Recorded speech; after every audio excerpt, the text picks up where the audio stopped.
Live from New Delhi, you're watching DD India Newshour, India's voice to the world. I'm Munmun Bhattacharya. Coming up in the next hour, Indian Air Force Chief Amarpreet Singh makes a big revelation on Operation Sindoor, says India downed 5 Pakistani fighter jets of the F-16 and JF-17 class during its military standoff with Pakistan in May. As anti-India protests rage in Pakistan-occupied Jammu and Kashmir, India says accountability must be fixed on Pakistan for its horrific human rights violations. US government shutdown seen dragging into the next week as a deadlocked US Congress still has not reached a funding deal.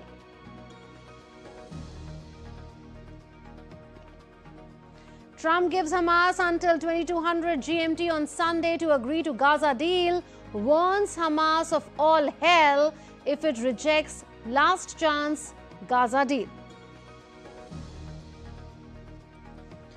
Church of England names Sarah Milali as the next Archbishop of Canterbury. She is the first woman to hold the 1400-year-old office.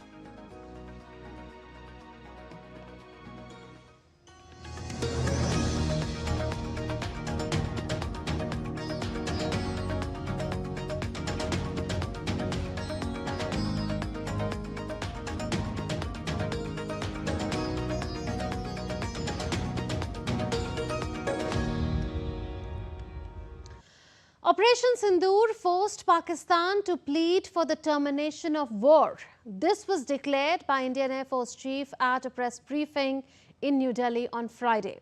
Air Chief Marshal AP Singh confirmed that Pakistan lost at least 4 to 5 fighter jets in the counter-terror attack by India. And the Indian Air Force is celebrating its 93rd Foundation Day on October 8th. The press briefing was held to mark that occasion. Vishal Baristo reports. From the Red Quarters, ladies and gentlemen. Indian Air Force Chief Air Chief Marshal AP Singh lauded Operation Sindoor, stating it was a conflict that achieved its objectives with speed and precision and brought Pakistan to its knees. He elaborated that 4 to 5 Pakistani fighter jets were struck down along with one long-range strike on an airborne warning and control system, radars at least 4 places, command and control centers at 2 places, and runways damaged at 2 places. Along with this, 3 hangars and 1 surface-to-air missile system were also destroyed. These are strikes. There have been radars at least 4 places, command and control centers at 2 places, runway, of course, damaged at 2 places. Then 3 of their hangars in 3 different stations have been damaged, and in that hangar as well as on tarmac, we have signs of one C-130 class of aircraft, one AEW&C class of aircraft, and at least 4 to 5 fighter aircraft, most likely F-16, because that base happened to be F-16, which would have been under maintenance that time. Along with that, one SAM system, which has been destroyed. And so these are the strikes that, the destruction that has taken place on ground by our strikes. He confirmed that India's newly inducted long-range surface-to-air missiles were a crucial factor, achieving a kill at a distance of over 300 kilometers inside Pakistani territory.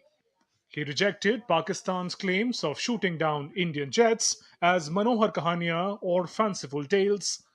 The Air Force Chief stressed the urgent need to bolster fighter jet fleet, indicating that acquisition options like French Rafale or Russia's Sukhoi 57 will be considered through a strict process, with a preference for models offering the best Make in India possibilities. I just want to say is that we have to weigh all the options, and we in Defense Ministry and in Indian Air Force, we have a very set process of induction of any weapon system, and that process will be followed. So what comes will depend on what meets the requirement and what is the best for us. The Air Force Chief highlighted the tri-services synergy during the operation, with all 3 services working together. Speaking on future readiness and self-reliance, the Air Chief Marshal underlined that Indian Air Force has drawn up a roadmap 2047 to enhance combat capabilities. Infallible impervious and precise. With this motto, the Indian Air Force has a clear message for all the enemies of the country that our fighter jets and all our striking force are ready to strike anywhere, anytime. With cameraman Anil Thakur in Delhi, this is Vishal Baristo for DD India. Now, Lieutenant General Sanjay Kulkarni, former Director General Infantry and a defence expert, is joining us with his inputs. General, welcome to DD India. While earlier, we know the Indian Air Force Chief had mentioned that 5 Pakistani fighter jets and another military aircraft were shot down during Operation Sindoor. This is the first time that New Delhi has mentioned the class of the jets in public. What does the statement and other details that we know so far about how India destroyed Pakistani defence and military infrastructure say about India's offensive defence capabilities when provoked with a misadventure like the Pahalgam terror attack? Thank you, Manmoji. I think at the very outset, the Air Force Chief, on the occasion of the Air Force Day, ran up to the Air Force Day on the 8th of October, and as part of his press briefing, when he's asked questions and he goes about, he stated very clearly in no uncertain terms that yes, he said about 100 hours, in which the enemy almost, came on the knees. He stated very clearly that about 4 to 5 of these F-16s, primarily because the Air Force bases which had been hit had that F-16 over there, Hercules aircraft, and AMAC had been hit. 4 radar stations have been hit. 1 SAM has been hit. 2 to 3 airstrips have been destroyed. 2 command control centers have been destroyed, clearly indicating, and all of these proofs have been shown. And that is the best part. It's nothing that he's just talking. All of it, he has proof of what we have destroyed of Pakistan in less than 100 hours. If that be so, I find no reason why anybody should have any doubt. And this is a normal briefing. Invariably on an Air Force Day, you have people come, ask questions, and he is bound to answer. So there's nothing in this thing. He has only reiterated what he even stated earlier also to the number. So by now, he has enough evidence, and that evidence is showing it to everybody that this is what has been destroyed by the Air Force, and that at any point of time, then of course he lays down his plan for 2047, how he intends to modernize the Air Force, what he would be able to do. That's it. I think that's part of the Air Force briefing on an Air Force Day, and as an Air Chief, what better than to be feeling proud of his men, encouraging and raising the morale of his men, and being able to execute the task that he was given for Operation Sindoor, and that Operation Sindoor has been pause. It has yet not been terminated. So that's very important. A pause has been given. And so there are a lot of people asking questions. And therefore, once the Operation Sindoor is terminated, there will be an after-action report with all the details will be spelled out. Right now, whatever he has and he is aware of, he has stated it in no uncertain terms as to the losses that the enemy has incurred. If he says so, that if the enemy feels that they have incurred some loss of the Indian Air Force or the Indian Army, then the proof should be shown. Otherwise, he's used the word Manohar Kahaniya. Come on, they're just, dreaming whatsoever. It's not done because they should show the proof of what they've destroyed. Even the NSA has stated very clearly in no certain terms that if Pakistan feels they have destroyed anything, they should show us the proof. They have no proof. We have, in fact, adequate proof to be able to tell the entire world that what all has been destroyed. And they themselves, their own Prime Minister, has stated in no uncertain terms how Noor Khan has been destroyed, how BrahMos virtually paralyzed his this thing, and what happened at night of the 8th and 10th. Everything is all very, very clear. I don't think anybody should have any doubt as to the success of Operation Sindoor. Pakistan can claim what it wants to claim, like the HF said. If they feel like they've destroyed 15 aircraft, so be it. I have nothing to say against it. They would know when they face next time what they're going to get from the Indian Air Force. Absolutely, General. Like you said, India's Air Chief Marshal has rejected Pakistan's claims of shooting down Indian jets as Manohar Kahaniya or fanciful tales. Is misinformation, General, a tool that Pakistan uses during wartime to mislead the world? And did we see that playing out for weeks and months during and after Operation Sindoor? Yes, they do. And sometimes most of the enemies would want to, demoralize and raise the morale. We find that even having lost this thing and having come in less than 90 hours on their knees, They still have promoted their chief of the army staff to field marshal. They've even given extension to the air chief marshal. So this is indicative of not wanting to accept defeat. And in that context, you find that Pakistan would continuously keep lying and keep telling. Even in the General Assembly, you had the Prime Minister of there say that we have won the war, now we will win the peace. All that kind of talks and rhetorics which come from the Pakistan is primarily showing the guilt and the loss, which they don't want to disclose it. But yes, slowly, suddenly everything will be out in the open. And Pakistan does all that, and Pakistan is a master of disinformation, and primarily to raise the morale of their own people, to say that, well, they don't want to accept. Similarly, what's happening in PoJK, they will not accept. They will only say that so-and-so is happening, so-and-so people are doing it. But then Pakistan has to be shown a mirror, and Pakistan must realize that as long as they continue to use terrorism as an instrument of state policy, they will suffer. And there is no doubt about it. And we are absolutely clear that should not just the terrorists, even those harboring the terrorists will be hit and will be struck if at any point of time, hereinafter, Pakistan attempts to spread terror in India. So I think that was very, very clear. If Pakistan still doesn't learn or understand, they are the ones who will suffer. Yeah. Absolutely. And we also came to know how India is preparing to be future combat ready in this briefing by the Indian Air Force Chief. We leave it at that, General. Thank you so much for joining us. General Upendra Dwivedi, Chief of Army Staff, reviewed operational readiness in forward areas, including Bikaner military station in the western Indian state of Rajasthan on Friday. During the visit, he commended the troops for their dedication, steadfast commitment to duty and effective multi-agency coordination. He highlighted the importance of technology absorption at all levels to sustain high operational readiness. He further underscored the need for seamless synergy between the armed forces, government agencies, industry, academia and society, adopting a whole-of-nation approach to defence preparedness in the current times.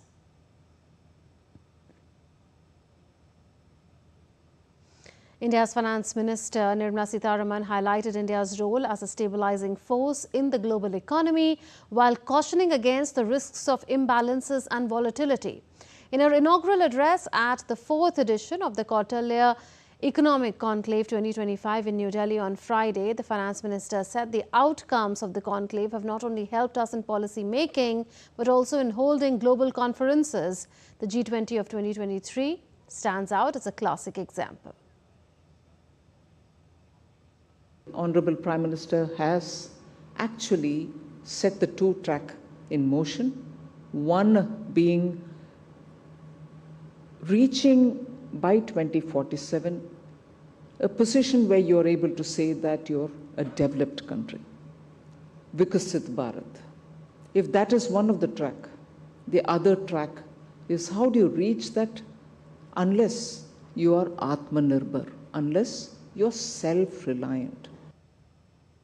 Finance Minister Nirmala Sitharaman stressed the need to sustain 8% GDP growth to achieve this target. She warned of unprecedented global volatility shaping the world as the global economy is trying to recover from uncertainty. Global order are shifting beneath our feet. The world that emerged after the end of the Cold War, which led to the expansion of globalization, open markets, pursuit of multilateral cooperation, now appears to be a relic of the past. For 3 decades, a contested equilibrium allowed nations to pursue prosperity through integration and interdependence. India's National Security Advisor Ajit Doval met with special advisor to the President of Brazil, Ambassador Celso Luis Nunes Amorim, in New Delhi on Friday for the 6th India-Brazil Strategic Dialogue. Ambassador Amorim was accompanied by a delegation of senior Brazilian government officials and advisors. The dialogue was an opportunity to follow up on the issues identified under 5 pillars of cooperation during the state visit of Prime Minister Narendra Modi. PM Modi had visited Brazil in July 2025. NSA and Ambassador Amorim reviewed the ongoing progress in the strategic partnership, including in diverse areas such as defense and security, energy, rare earths and critical minerals, and health and pharmaceuticals. They also discussed cooperation in multilateral fora such as the BRICS, IPSA and the forthcoming COP30 to be hosted by Brazil in November. Both sides agreed to carry forward the work to implement the vision laid down by Prime Minister Narendra Modi and President Luiz Inácio Lula da Silva.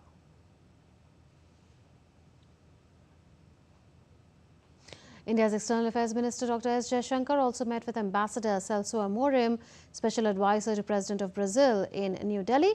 The leaders exchanged views on the current global scenario and on opportunities for deepening strategic cooperation.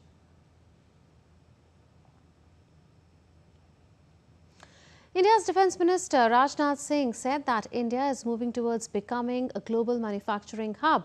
Addressing JITO, which is Jain International Trade Organization, Connect 2025 in Hyderabad, Rajnath Singh stressed that initiatives like Make in India have not only strengthened local businesses but also given Indian products global recognition. Defence sector में भी Bharat self reliance की ओर तेजी से कदम आगे बढ़ा चुका है। विदेशों पर हमारी निर्भरता निरंतर कम होती जा रही है और इसी विजन को लेकर आज भारत एक सशक्त और वाइब्रेंट डिफेंस इंडस्ट्री खड़ा कर रहा है। हम अपनी सुरक्षा के लिए बहुत हद तक डिफेंस इंपोर्ट पर पहले निर्भर रहा करते थे, लेकिन आज हालत बदल रहे हैं। अब हर पुर्जे, हर हथियार, हर प्लेटफॉर्म पर गर्व से लिखा जा रहा है, made in India. Still to come on DD India Newshour. UK on high alert following synagogue attack.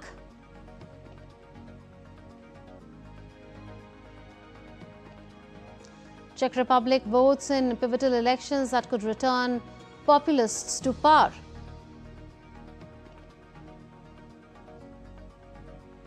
Munich airport reopens after drone disruption.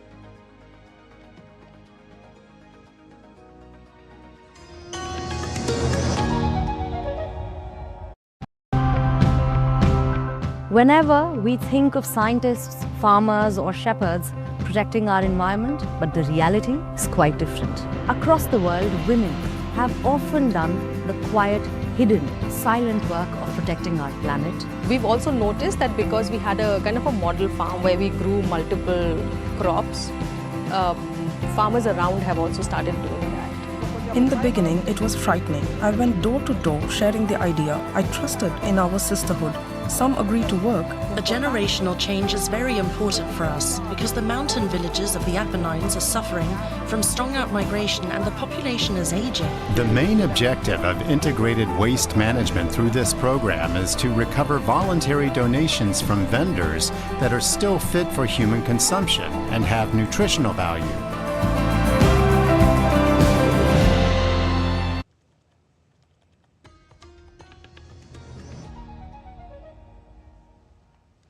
Welcome back. You're watching DD India Newshour. US President Donald Trump has given Hamas until 2200 GMT on Sunday to accept a Gaza peace deal, warning the group it will face all hell if it rejects this last chance. Hamas, however, says it needs more time and demands guarantees for Israel's full withdrawal and protection from assassinations. As the second anniversary of the October 7 attacks nears, tensions in the Middle East remain high. DD India's Nishchoy Roy brings us this report.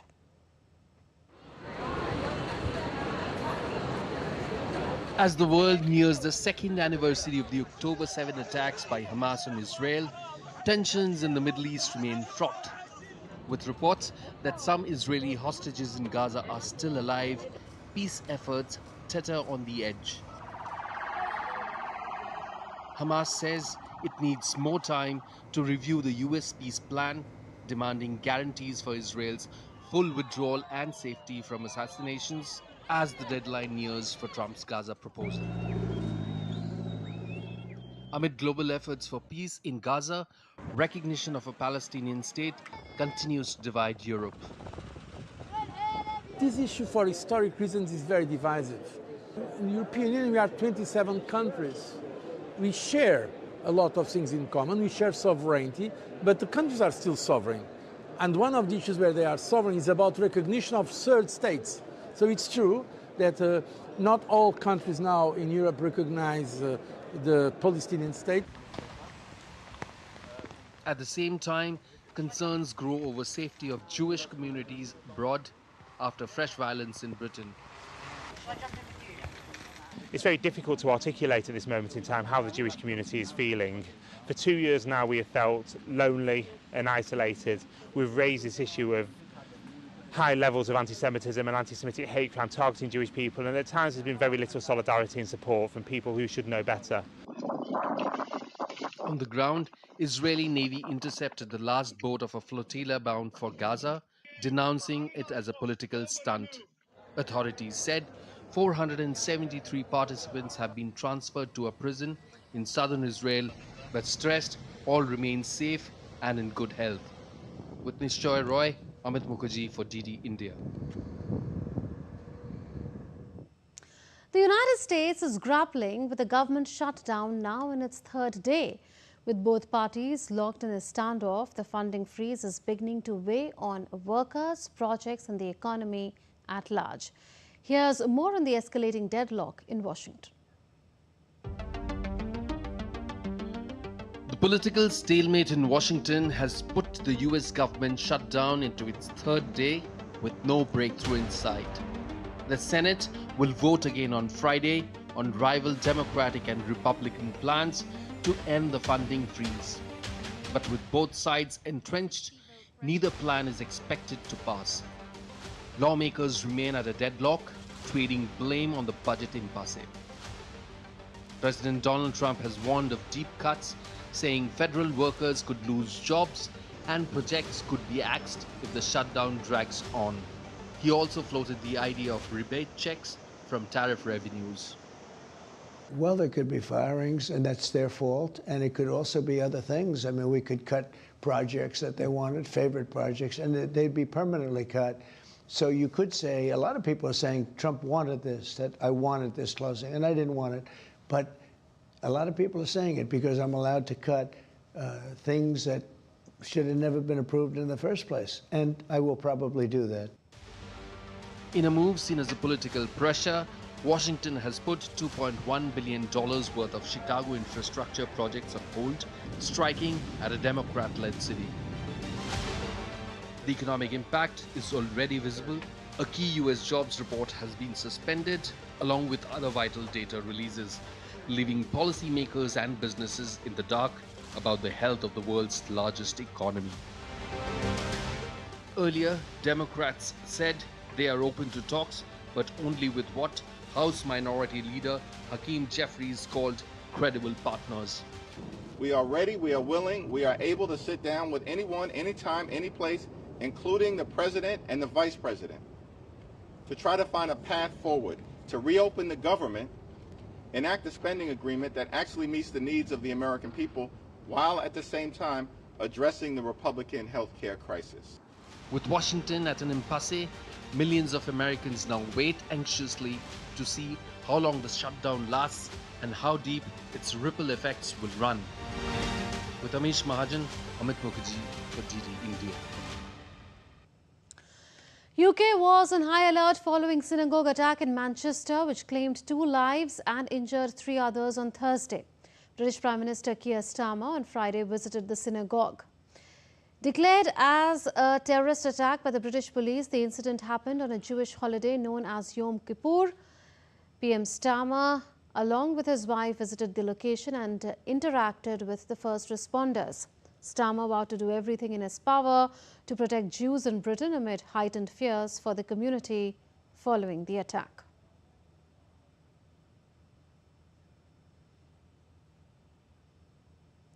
Germany's Munich airport has reopened after overnight closure due to drone sightings.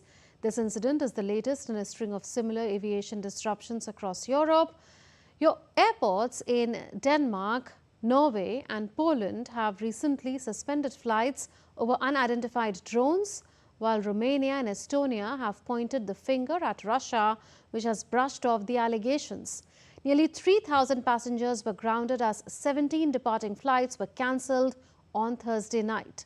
While 15 arriving flights were diverted to other cities, German authorities have launched a search to identify the origin of the drones. The incident comes ahead of the final weekend of Germany's Oktoberfest, which draws hundreds of thousands of people every day to Munich. Russian President Vladimir Putin on Thursday hailed Prime Minister Narendra Modi's leadership, calling him a wise leader.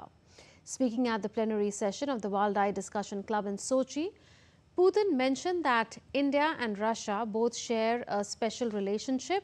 Putin, as quoted by Russia Today, said that people in India do not forget about India-Russia relations. He added that some 15 years ago, both nations made an announcement about a privileged strategic partnership, and that is the best description. Polling stations have opened across the Czech Republic for a two-day parliamentary election.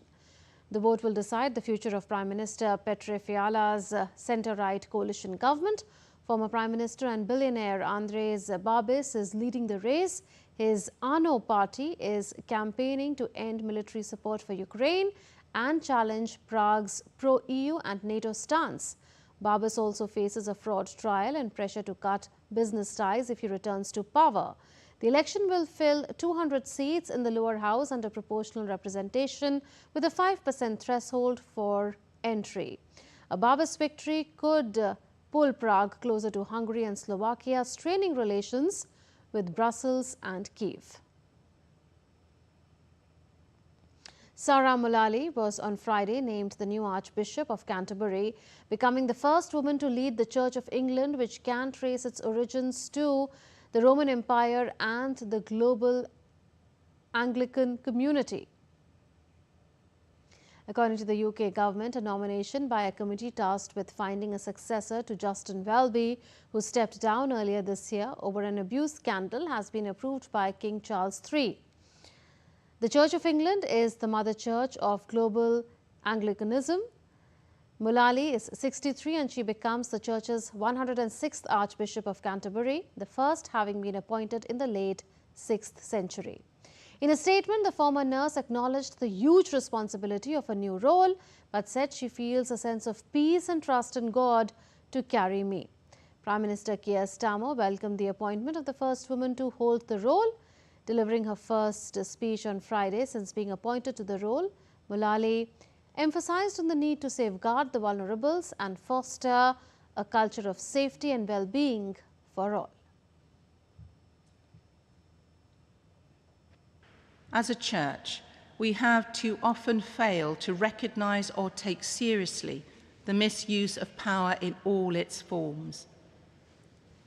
As Archbishop, my commitment will be to ensure that we continue to listen to survivors, care for the vulnerable, and foster a culture of safety and well-being for all. This will not be easy. Our history of safeguarding failures have left a legacy of deep harm and mistrust. Let's now take a look at other stories making news around the world. Fish cage farmers at Kenya's Dunga Beach counted losses after thousands of fish were found dead in their cages, threatening livelihoods and raising environmental concerns. Despite the tragedy, traders continued buying salvaged fish as residents packed and carried the remains from the lake. In United Kingdom, a vaccine against elephant endotheliotrophic herpes virus, a disease that can kill young elephants within 24 hours of symptoms, is ready for wider use. The vaccine is designed for use in zoos and sanctuaries, with work underway on delivery options suitable for range countries. In Germany, the Essen Light Festival is celebrating its milestone anniversary, featuring installations reflecting the theme Imagine Peace. This year, the festival features past favorites and new installations. The annual event, held at the beginning of October, will run through the 12th of October this year.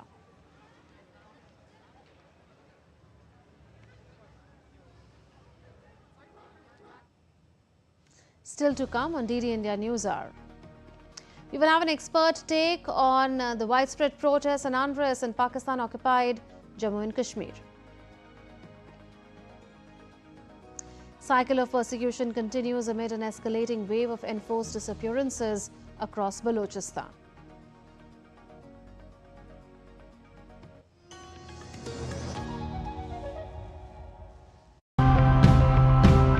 Whenever we think of scientists, farmers, or shepherds protecting our environment, but the reality is quite different. Across the world, women have often done the quiet, hidden, silent work of protecting our planet. We've also noticed that because we had a kind of a model farm where we grew multiple crops, farmers around have also started doing that. In the beginning, it was frightening. I went door to door sharing the idea. I trusted in our sisterhood. Some agreed to work. A generational change is very important for us because the mountain villages of the Apennines are suffering from strong out-migration and the population is aging. The main objective of integrated waste management through this program is to recover voluntary donations from vendors that are still fit for human consumption and have nutritional value.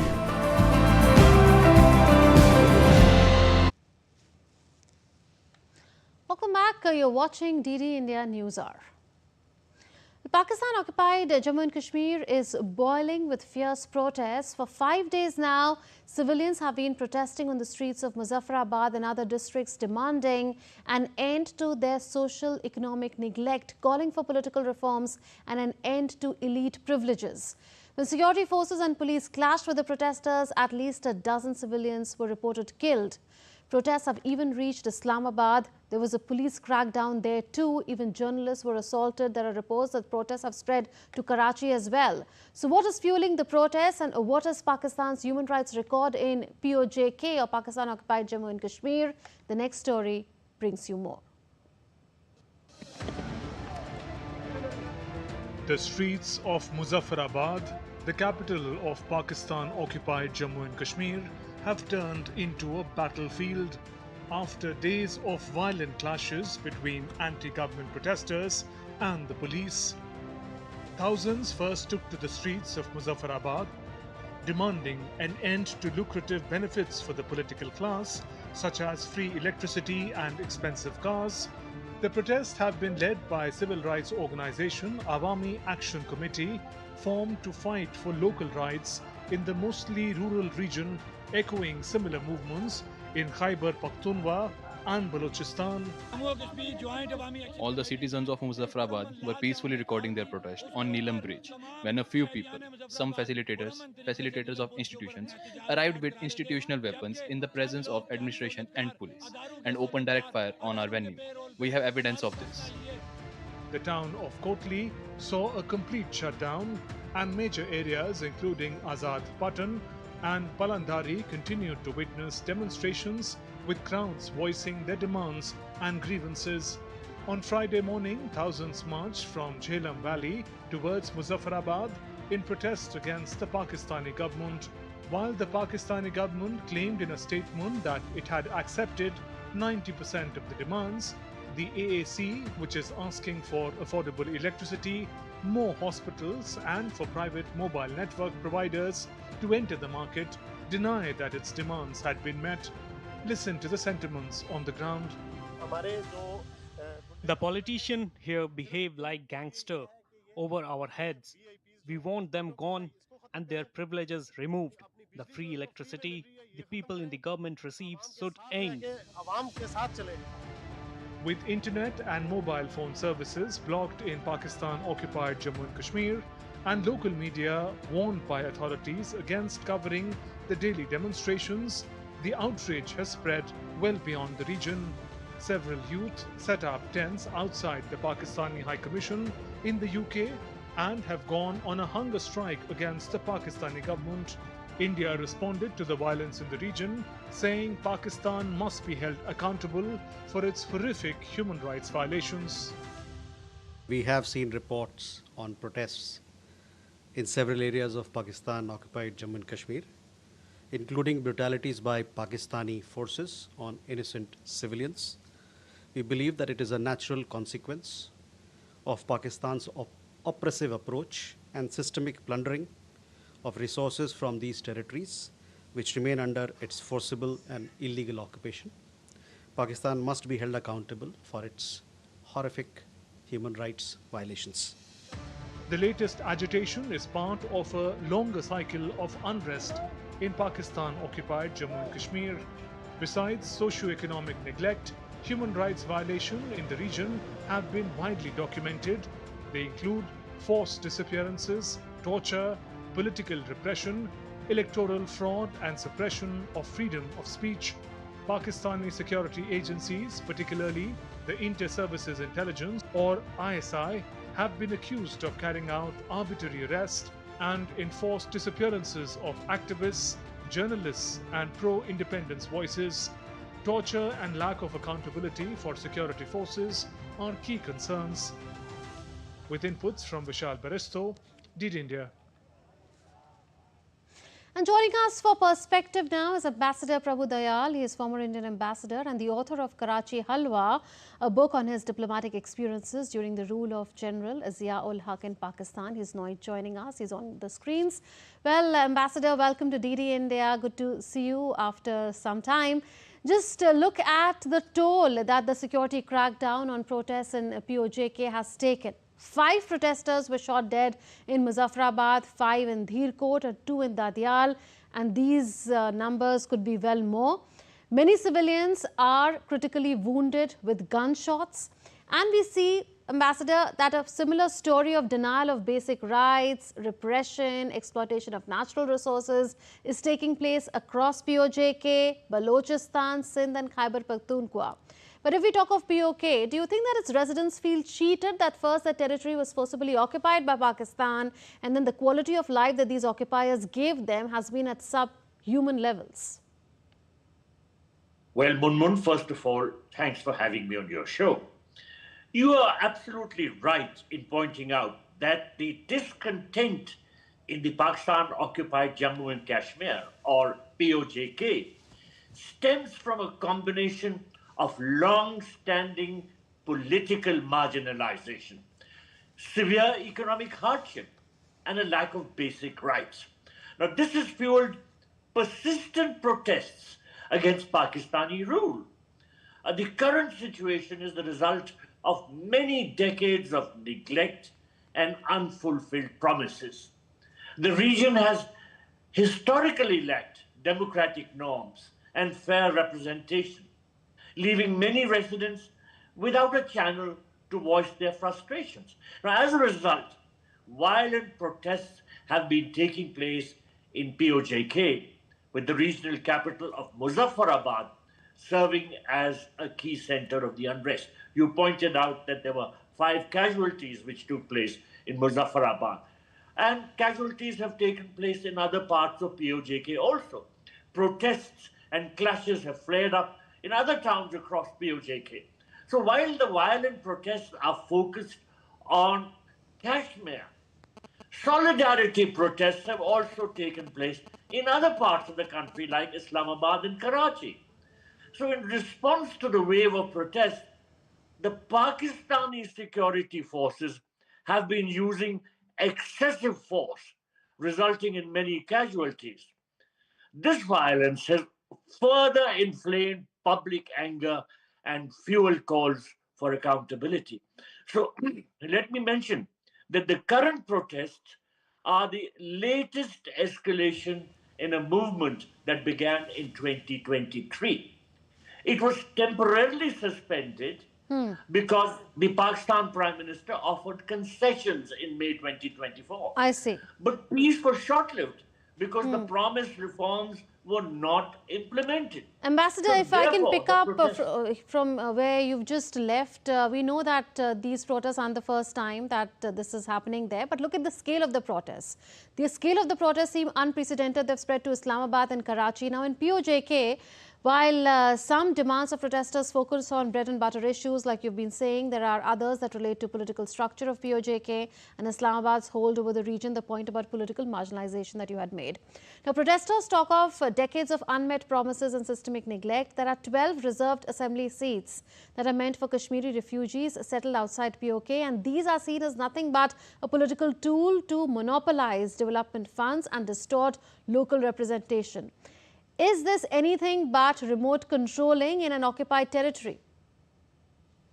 Well, you know, the people of PoJK have been very adversely affected by the sort of rule which has been thrust on them from Islamabad. And the most recent wave of protest was triggered by urgent economic grievances, which have become more severe due to the overall economic crisis prevailing in Pakistan. Let me mention that a major flashpoint has been the skyrocketing cost of essential goods, particularly heavily subsidized wheat flour, which is adversely affecting people in PoJK.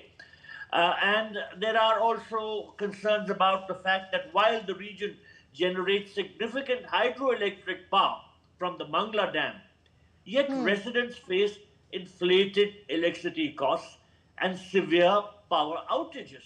So there is a feeling of great discontent, and the people there feel that Pakistan has systematically exploited the resources of PoJK without yes, that's one story adequately that's not just compensating the limited local to population. PoJK. That story is not limited to PoJK. That story is something which is reflected in Balochistan, in Khyber Pakhtunkhwa, in Sindh. There is one thing that is said by protesters and the residents of all these regions, and that is that all the resources are being taken away, they are being stolen by the federal government for the state of Punjab because of the political weight that Punjab carries in elections. But having said that, if you look at the Indian position on PoK, since you've served there from the Indian side, it is said that this is the world's longest illegal occupation, and the Kashmir issue will be resolved only with the return of the stolen part of Kashmir. For the brutalities inflicted on innocent civilians, which that we are seeing today and over the past few days, India is demanding that accountability be fixed on Pakistan. Now, does that resonate with the aggrieved people of PoJK, and do you see the dissent only growing louder with time, even though there's a crackdown? Well, Munmun, first of all, let me clarify that I was focusing only on PoJK because that is what you had wanted me to do. Of course, there is discontent across Pakistan, particularly in Balochistan, which is seeing an armed uprising, and also in PoJK. But since we were focusing on the PoJK, let me mention that India's position has been very consistent. India has reiterated its long-standing position that PoJK is an integral part of India. And therefore, we hold the Pakistani government, which is an illegal occupation of PoJK, to be responsible for this systematic and horrific human rights violation situation. Let me also mention that MEA means the External Affairs Ministry, has described the unrest as a natural consequence of Pakistan's oppressive approach and systemic plundering of resources. Let me also add that, voices within Pakistan are calling out the authorities of that country and speaking out against what they are undergoing. Shaukat Nawaz Mir, who is a senior leader of the Joint Awami Action Committee, which is spearheading the protest, compared the Pakistani army and the government to a witch bent on killing people and accused them of crushing the very population they claim to represent. Can I take this forward, Ambassador? Can I take this forward with a supplementary question? What kind of country uses military on its own people? Because like in PoJK, Pakistani rangers were deployed as per some reports, and there is also a phone and internet blackout to crush the movement there and isolate the protesters. 3 million are under siege in PoJK and 2 million abroad have lost contact with their families. So what does it say of the breed of governance there? Let me say that this usage of the term Azad Kashmir, which the Pakistanis do, is a total misnomer, because the so-called Azad Kashmir is not free at all, but it is shackled by decades of exploitation and repression. And that is what the people of that part of Pakistan are undergoing, as also the people of Balochistan and the Khyber Pakhtunkhwa province. There is a total domination by the armed forces, which have the majority of Punjabis. So it is a Punjabi-dominated rule, both in the civilian government and in the armed forces, which leads to oppression of other nationalities who are part of Pakistan, like the Baluchis and the Pakhtuns, and of course, the Kashmiris. So as Shaukat Mir said, the struggle is not against an individual, but against an entire system. And of course, India has said that Pakistan must be held accountable for its horrific human rights Yes, violations. Ambassador, towards the end, each year, as per the reports that I've gone through, dozens of cases are reported of arbitrary detention, torture, deaths in custody within PoJK. Many abuses go unreported, and that's because of fear, we know. There's lack of access for investigators in some cases. There's also censorship in many cases. Is this a classic case of how a failed, imploding state and a military dictatorship in disguise operates? Yes, it is a failed state. Everybody knows that. And now the misdeeds of Pakistan are coming out in the open before the rest of the world. Let me mention at the 60th session of the UN Human Rights Council, which was held in Geneva, the political activists from PoJK and Gilgit-Baltistan raised concerns about human rights violation and about the sort of oppression which they are undergoing. So Pakistan cannot hide its misdeeds. And in fact, there have been protests also in the United Kingdom by Kashmiri activists who are speaking out against the misrule of the Pakistani authorities. So Pakistan is being exposed. It is not only a failed state, but also a villain in the eyes of people who keep a watch over human rights issues. Okay, we'll leave it at that. Ambassador, pleasure having you on DD India. And thanks for your inputs on the ongoing protests, which are only growing bigger by the day and expanding even outside PoJK against the oppression of the Pakistani government. Well, the cycle of persecution in Pakistan's Balochistan is also showing no signs of abating. The Baloch National Movement's Human Rights Department has alleged that 7 civilians were extrajudicially killed by Pakistan's security forces on Thursday. The group highlighted a wider pattern of abuses, including enforced disappearances, torture, internet blackouts, and repeated and extrajudicial killings in the region.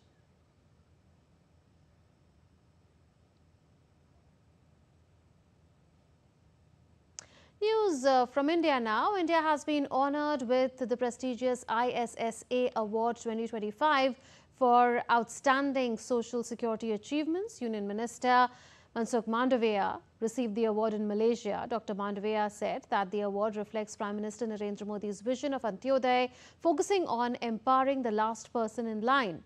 He highlighted India's rise in social security coverage from 19% in 2015 to 64.3% in 2025, now covering over 940 million citizens.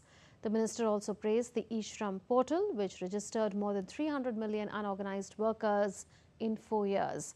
India secured the highest vote share in the ISSA General Assembly with 30 seats, showcasing its leadership in social protection globally.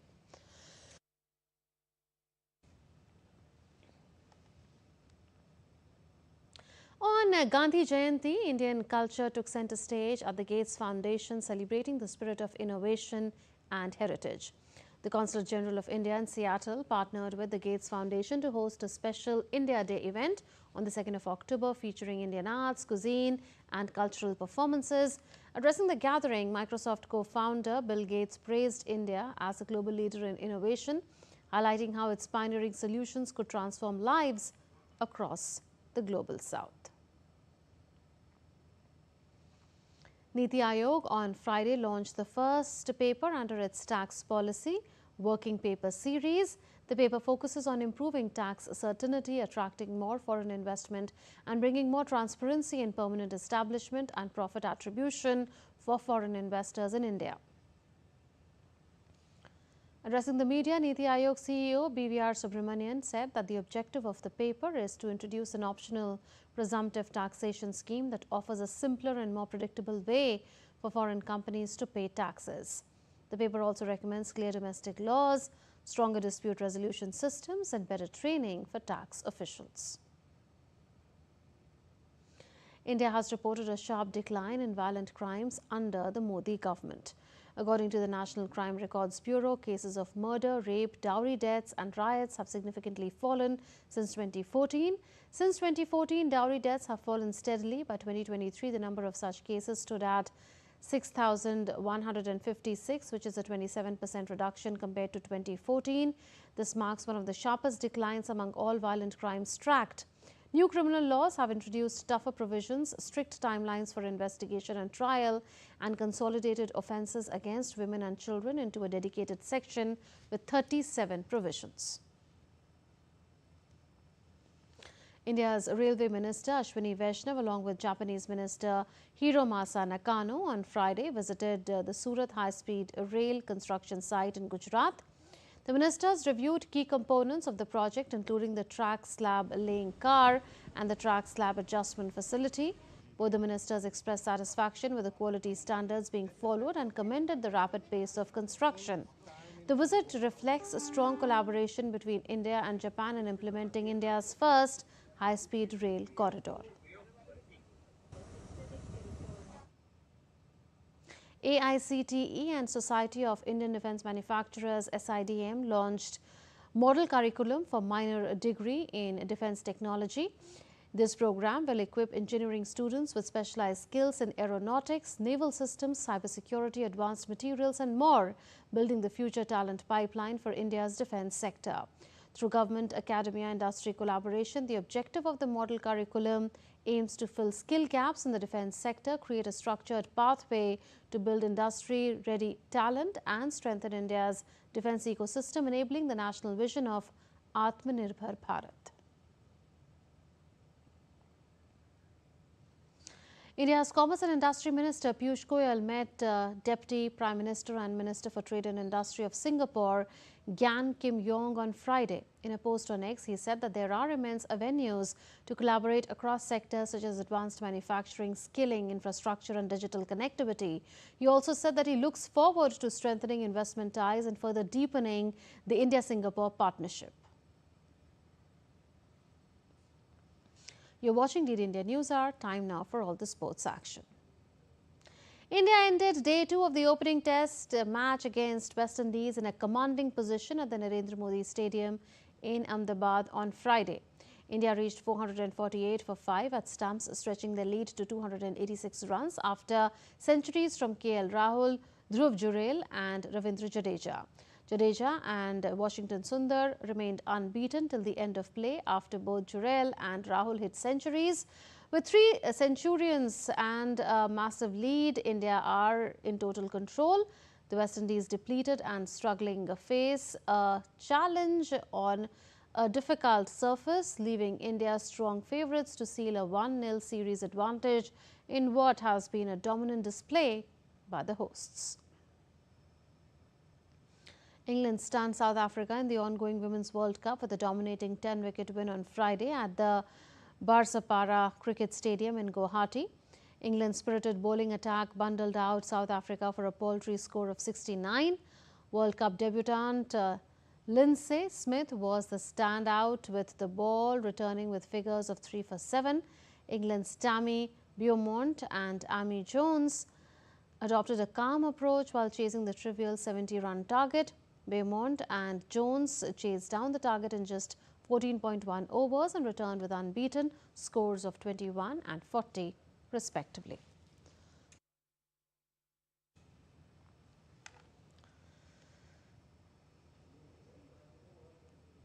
Global soccer star Lionel Messi on Thursday confirmed his participation in the much-awaited GOAT Tour of India 2025. The Argentine footballer will begin his 4-city India tour from Kolkata on the 13th of December before travelling to Ahmedabad, Mumbai and New Delhi. During the tour, the Argentine superstar will headline concerts, host meet and greet sessions and participate in food festivals, conduct football masterclasses and showcase a paddle exhibition at Mumbai's Brabourne Stadium. He is expected to share stage with Saurav Ganguly, Bhaijung Bhutia and Leander Paes. In Mumbai, Messi is likely to share moments with Shah Rukh Khan, Sachin Tendulkar, MS Dhoni and more Bollywood stars. The trip will end with a meeting with Prime Minister Narendra Modi on the 15th of December in New Delhi. This will be Messi's first visit to India since 2011 when he captained Argentina in a FIFA friendly against Venezuela at the Salt Lake Stadium. Sri Lanka's Colombo is all decked up for the much-awaited India vs Pakistan Women's Cricket World Cup encounter. DD India's Deepika had an interaction with the local students who shared their excitement about Sri Lanka hosting the international cricket event and more. We are at the scenic Sri Lanka, which is celebrating the Festival of Youth today. And not only this, it is also celebrating the Festival of Cricket, because Women's Cricket World Cup is ongoing in Sri Lanka, and we are expecting a high voltage clash between India and Pakistan. We have with us few of the students. How excited are you about cricket altogether, and especially the fact that Sri Lanka is hosting Women's Cricket World Cup? Actually, when we talk about cricket, Sri Lanka is something like a nation which is very enthusiastic with cricket. It's like cricket is in the blood of Sri Lankans. So, you know, especially in South, not only Sri Lankans, all the South Asians. So it's a very special thing that the women's cricket, World Cricket Championship is happening in Sri Lanka. So I think I see it as a really good opportunity for Sri Lankans. To celebrate cricket, and just like we also celebrating and having some fun. So I think it's a really good opportunity for Sri Lankans to celebrate cricket, admire it, because when the World Cup is going, World Cup is going on here, all the cricket teams from all around the world comes to here in Sri Lanka. So it's a whole another level, especially actually not only me, I'm not the only cricket enthusiast in my family. If I just look at my family, all of them are very enthusiastic about family. Cricket, What do you have to say? You are also celebrating the Festival of Youth today. How do you see Sri Lanka hosting the Women's Cricket World Cup and so many international teams coming here? So actually, cricket for Sri Lanka is more than a sport. So we love to host this year's Women's World Cup in Sri Lanka this year. So we are really excited about that. Let's see what happens this year. Thank you very much. All right, so there you heard few of the students who are really excited about Women's Cricket World Cup, and as they say, that cricket is more than a sport in Sri Lanka. With camera person Gaurav Giri, this is Deepika reporting for DD India from Sri Lanka. We're counting down to the Women's Cricket World Cup. Well, that's it there in this edition of DD India News Hour. But do share your thoughts with us on the news of the day. For those on the go, you can get all the latest news and updates from India and across the world on the DD India mobile app. The app is available on both Android and iOS platforms.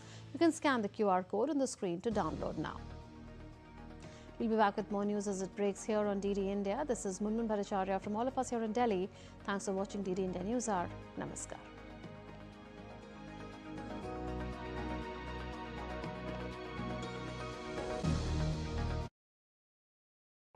You're watching Defense Dynamics, the show that decodes the future of warfare through an Indian lens in defense, technology and diplomacy. I'm your host, Danveer Singh, coming to you from New Delhi.